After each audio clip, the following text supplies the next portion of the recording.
What's going on, everybody? Welcome back to the channel, and I'm bringing you another Lunar Classic update whilst on holiday. So this one is definitely one you're not going to miss. If you haven't already, consider subscribing to the channel. I appreciate all of your support, and give it a thumbs up because we've got some pretty interesting stuff. We've got the iPad. We're going to talk through a couple of the proposals, where we are now, and ultimately what that's going to mean to the price. So go ahead and hit that like button if that's the sort of thing you like. So Lunar Classic, look, we saw a tweet from Binance earlier who kind of recognised the 1.2%. Now we know that he released the video the other day and talked about this. Should it be the exchanges that pay for it? Does it go to 1.3%? Now we know the 1.2%, but look, there's also been a document put together, almost a white paper, if you like, from the Terra Rebels. Now, if you don't know who they are a community-based organisation that basically got hold of the Terra Lunar Classic blockchain and are trying to reinstate it, trying to do what they can with it. You know, we've seen games coming online, we've seen loads of proposals put through, and I want to talk through three specifically. 4095, which is the reinstaking of the delegations, 3568, which is the 1.2% burn, which I know you're all interested in, and 4080, which is the 50% transaction fee with that 35% community burn. So let's talk a little bit about 4095.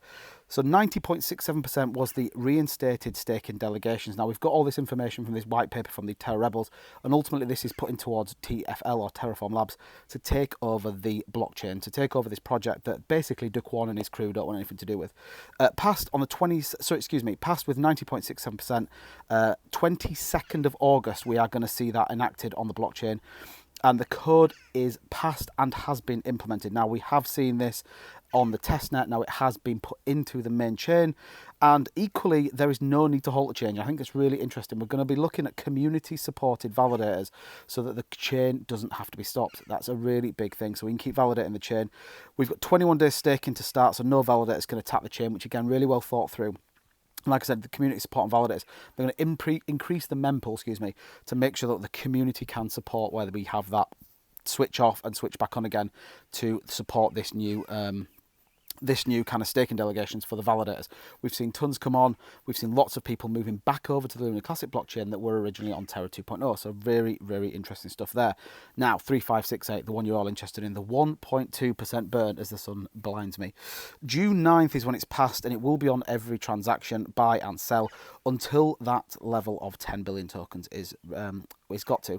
It's implemented on code, and it is in the testnet. We've seen a couple of validators running it.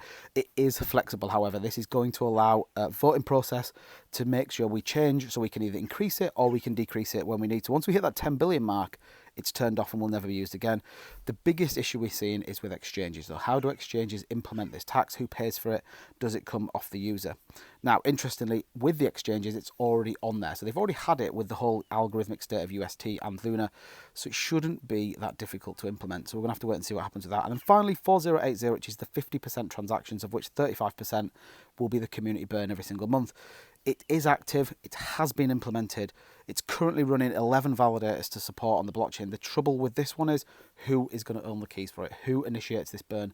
Right now, it's not coded in, so we're going to have to wait and see what that happens. But there is still more to come with it. So three really big, important proposals. I know a lot of people are talking about whether they've been passed, what's happening with them, why aren't we seeing them? And there you go. So a lot of them have got coding in. There's a huge huge white paper article that's going to come out.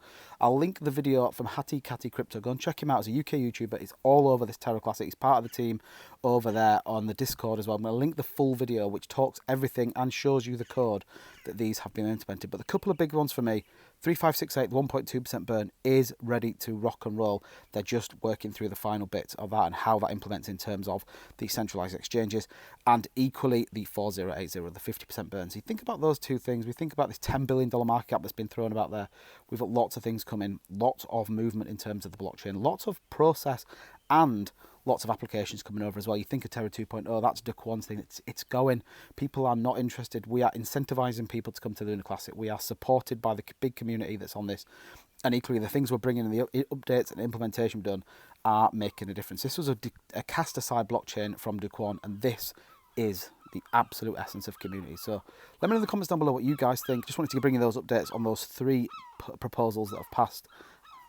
And the seagull's telling me I'll catch you in the next one.